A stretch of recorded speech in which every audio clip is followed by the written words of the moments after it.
If you're experiencing pending transfers on iCloud, it can be frustrating. Follow these simple steps to resolve the issue quickly. Step 1. Check your internet connection.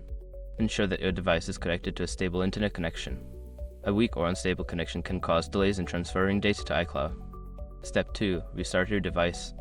Sometimes, a simple restart can fix pending transfers. Turn off your device completely, wait a few seconds, and then turn it back on to refresh the system. Step 3. Update iOS or macOS. Make sure your device is running the latest version of iOS or macOS. Go to Settings, General Software Update to check for and install any available updates. Step 4. Sign out and sign back into iCloud. Go to Settings, tap on your name at the top, scroll down, and select Sign Out. After signing out, sign back in with your Apple ID to reset the iCloud connection. Step 5. Check iCloud storage. Ensure you have enough available storage in your iCloud account. Go to Settings, your name iCloud Manage Storage to see your current usage and upgrade if necessary. By following these steps, you should be able to resolve any pending transfers on iCloud. If issues persist, consider reaching out to Apple support for further assistance.